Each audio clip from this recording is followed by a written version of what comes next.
If you're listening to this episode, I bet you're wondering what behaviors you're doing that keep you from getting your needs met and ending up in situationship after situationship. I got you. I've created a situationship quiz and I'm so excited about it. Take the quiz to discover more behaviors and more tips for navigating situationships, because I know you're in more than one right now. No judgment, boo-boo. I used to have 5 situationships at a time. Yes. So you're not alone. You can find the quiz at www.dontea.co/quiz. That's DONTEA.co/quiz. I'll drop it in the show notes as well. Okay, back to the episode. I fully enjoy it. I fully enjoy it. I love when people are like, you want to sit at the bar or you want a table? And I'm like, table for one, please. I love it. I love when they come and they remove the glassware because there's not another party coming. And I'm like, yes, it's just me, baby. It's just me. Make room. Hey, loves. My name is Dontea, and I'm your fave self-worth therapist and coach. And this is my show, Situationship. This show is about getting out of toxic situationships that go beyond partners to family and friends and everything in between, to living a life of joy and self-worth. Okay, let's get into it.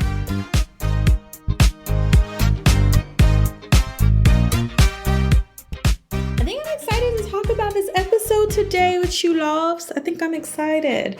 I really love solo dates. I think because there was a time where I could never, ever fathom myself going on a solo date. You want me to, what? You want me to go to a restaurant by myself and eat dinner by myself? Where people can watch me sit by myself while I'm eating dinner by myself? That? You want me to allow people to think that I'm getting stood up by someone else so I'm by myself? Is that what you want? I'm not giving people the opportunity, right? That was my mindset for years, until one day I don't remember exactly how it actually happened.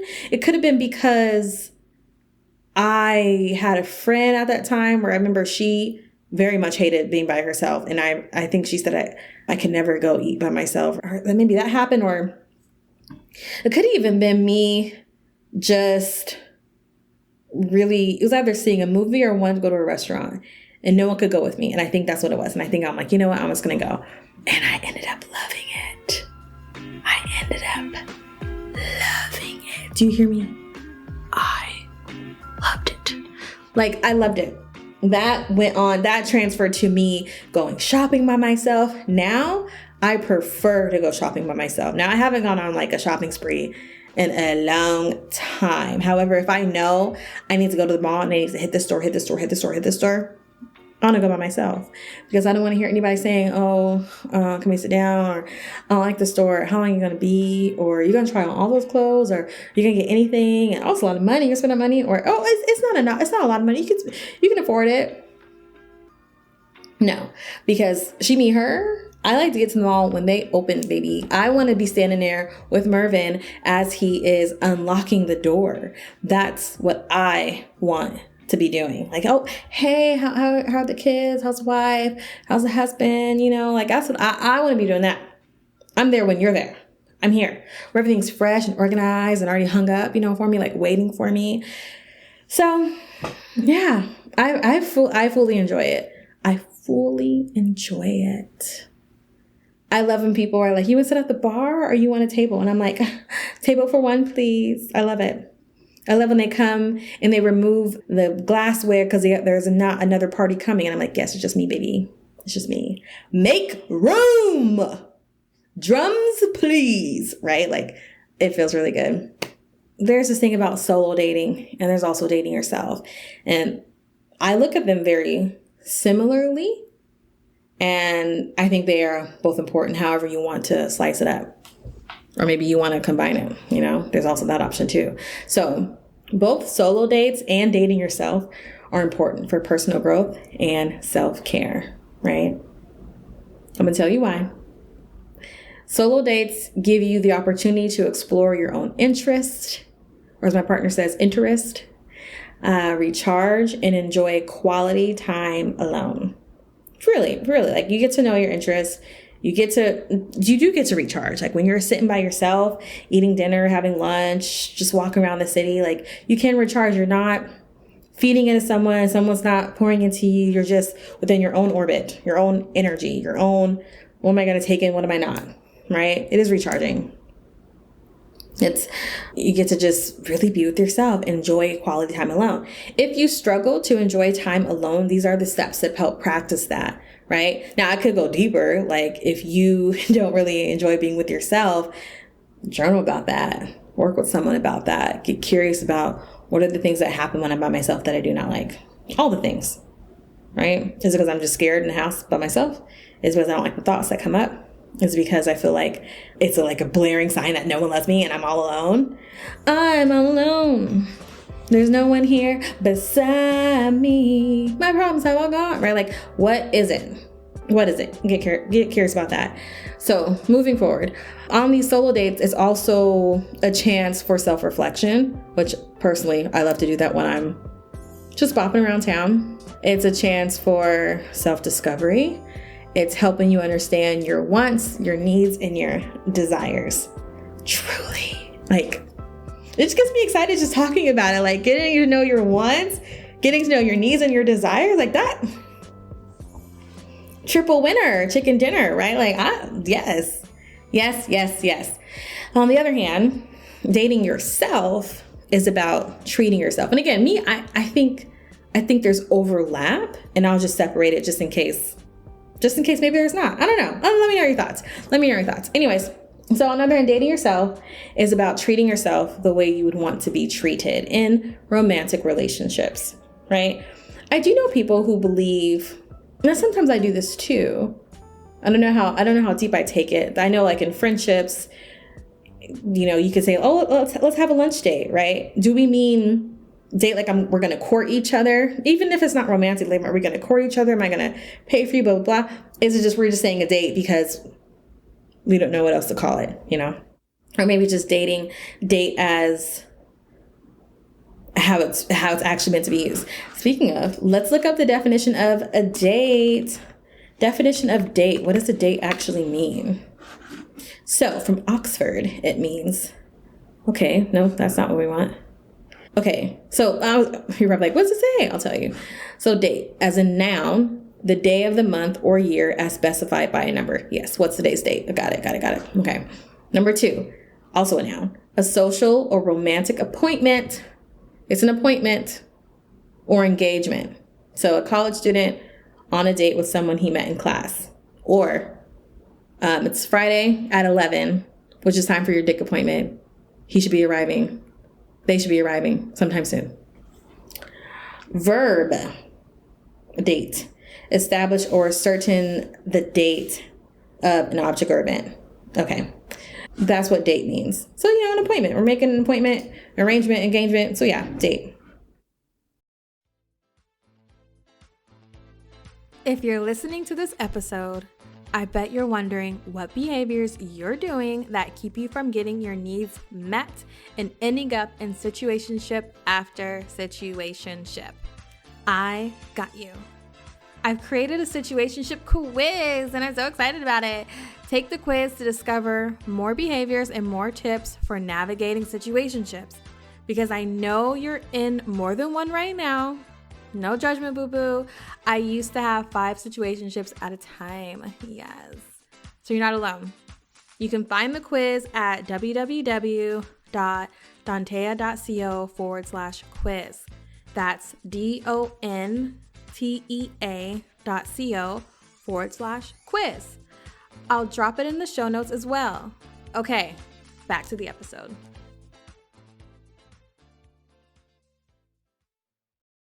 When you're treating yourself, thinking about, this is the time I'm going to spend with myself to intentionally date myself, right? It involves practicing self-love. It involves practicing self-acceptance and self-respect. How do I want to dress up for this date with myself? Where do I want to go for myself? Do I want to spend money? Do I not? Do I want to go do I want to go to opera? Do I want to go? The Philharmonic does this thing where they will strip the score, and the Philharmonic will be playing the music along with a movie that you're watching. That's something I'm definitely doing. I'm doing it this year. I don't care what I have to do, what I have to give up. I'm going, right? So by dating yourself, you prioritize, baby, you prioritize your own happiness and well-being, and setting healthy boundaries and practicing self-care. So this is why I say that they overlap, because when you're on solo dates, I would say you're doing these things. I would say you're prioritizing your own happiness, your well-being, and setting healthy boundaries and practicing self-care. Okay. For myself, because I've been doing solo dates, I've been dating myself for, how old am I now? I'm 33. Maybe 10 years. Dang, that's 10 years. Okay, yeah. Maybe 10 years, maybe off and on. For myself, what I've learned, I enjoy being out earlier in the day. I've always been a morning person. Always. I love the morning. I love the morning sun. I love it. Tap, tap, tap, and hey girl, I'm up, so you need to be too. Okay. The birds are out here. We're up. Come on. I enjoy being out earlier in the day, between like 9:30 a.m. and 2 p.m. I love when I'm even in my own space. Like right now, I'm sitting by, I would say, a pretty large window. I love sitting next to windows. If I'm not sitting next to a window, I want to be looking out of a window, right? If I'm at an establishment, I want to be somewhere near a window, whatever I have to do, whatever that means, you know? I like strolling down streets with no direction, right? Whatever looks cool, or wherever the wind takes me, or, you know, it looks what my body is saying to do. I love just doing that, you know, like me, my scaredy cat self with whatever happens, just being Black female, being short, being somewhat young. I'm constantly thinking about safety. And so I'll know how to get back to my car or my starting point. However, I do just like getting into a city and just like, let's go that way. Let's go that way. Let's go that way. I love to do that. Of course, in my world, who I am, I do subscribe. I do fall into that cliche of I've never met a stranger. So I'm the kind of person that you'll see at a grocery store who will just, whether someone strikes it up with me or I strike it up with myself, it's we're just chatting in the grocery line. I've made connections that way. I've gotten job leads that way. On the airplane, I talk to people the whole ride, just things. Like I never meet strangers. There are conversations to be had, these very quick connections. And so through these experiences, I've also learned that I'm very magnetizing, right? And not in like a, look at me, I'm the best, everybody wants me. It's not like that. It's more like there is just something about me that people are attracted to, whatever that is. And I stopped trying to fight it. I stopped trying to be like, dim my light, don't look at me, you know? And also my work continues to be, if people are automatically curious, interested, magnetized toward me, it doesn't have to be like on a romantic show or anything like that, then what do I do in that space? Do I say, oh my God, everyone's staring at me, they're probably judging me, they're probably saying, oh my God, look how fat she is, or why would she wear that, or why is her hair like that, why does she look like that, why? Right? No. Maybe they're just admiring me, and what's wrong with that? You know, I'm a lion in a zoo, or out in the public, you know, I don't know, right? And with that, I realized I don't always want to entertain. Just because I've never met a stranger, it doesn't mean that I always have that energy to do that, to do these one-on-ones, to do these one-to-many, whatever. I've learned that sometimes my energy is low. And it's okay that my energy is low. I don't need to beat myself down for like, oh, I should have been more friendly, or I should have had more pep in my step, or I should have been smiling, because women need to always smile and Black women always look angry. No. Sometimes my energy is just tapped out. There are other times when I want to conserve my energy. I think something about COVID has really helped me to see how much energy I was exuding. I don't know. There was so much energy, extrovert energy that I was using before COVID. And with COVID, I really slowed down, like many of us. And I realized that I don't always want to do something every weekend, all weekend. Sometimes I would have 3 things booked on a Saturday, 9 to 11 here, and then 12 to 5 here, and then 6 to 8 here, and then I can go home. Or 6 to 1 a.m., right? So I've learned to conserve my energy if I know I have something bigger coming up in the future that I need to get to. Like today, later on today, I'm calling it a barbecue. I don't know exactly what it's going to be. It sounds like it's going to be some type of cookout for a birthday party. And I didn't want to do a lot today because I knew I'd be going over there grumpy as hell, meeting new people. I'm just like, let me just record my episode, hang out with you all, drink my White Claw, and we'll be fine. So conserving my energy. And there are also times, let's be real, there are also times when I just don't want to talk to you. I don't want to talk to anybody, whether because I'm just in my own space. Maybe I just didn't like the vibe or the energy I got from that person. And I don't want to talk that day. And that's fine. Right? When we do these solo dates, when we are dating ourselves, when we're being intentional to check in, get to know ourselves, treat ourselves, spoil ourselves, love on ourselves, whatever that looks like for you.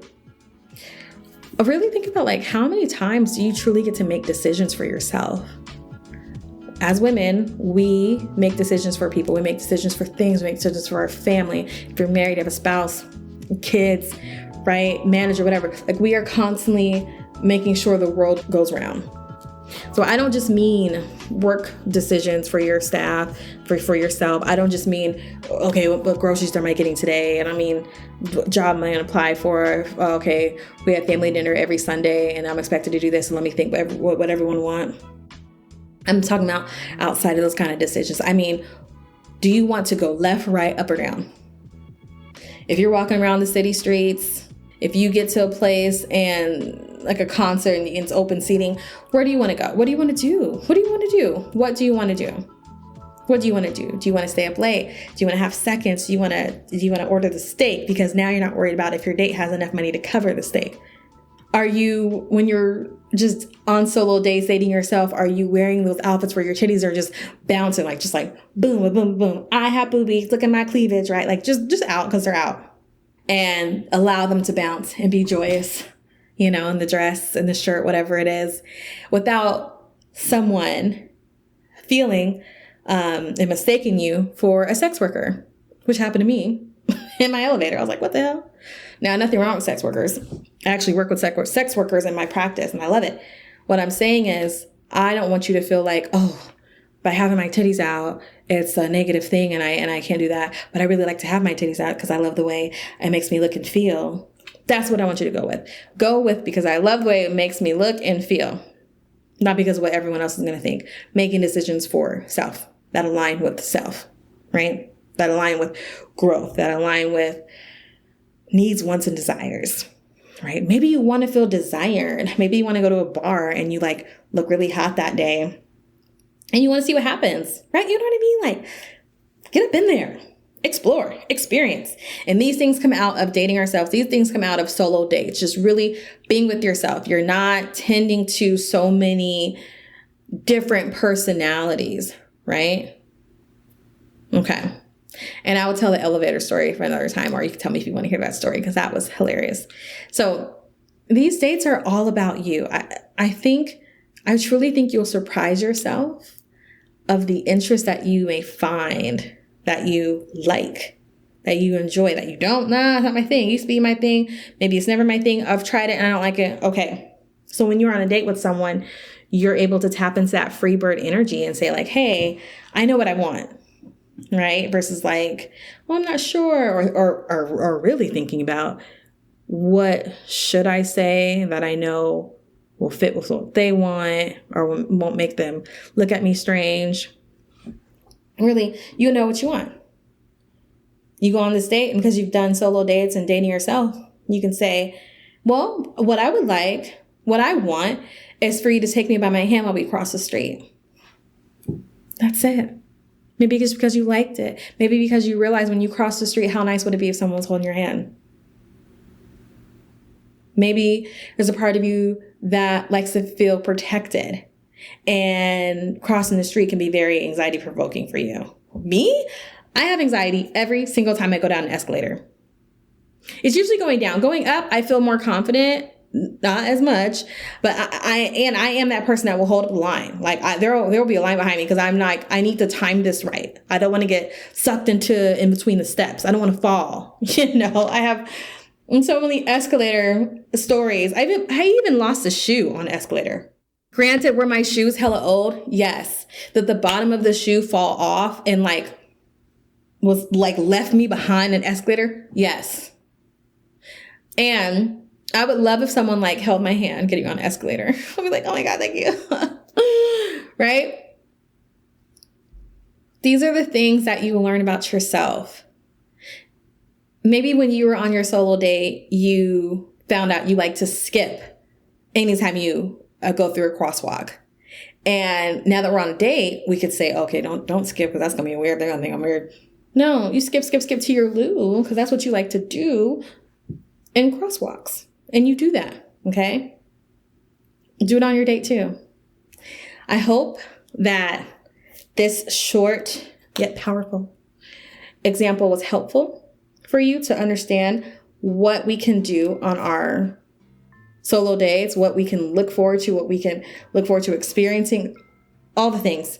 When you do it, come back and let me know what you've realized about yourself, what you were surprised by, what you enjoyed about, maybe what you didn't like, whatever it is. I'm here. Let's talk about it. DM me, email if you have any questions.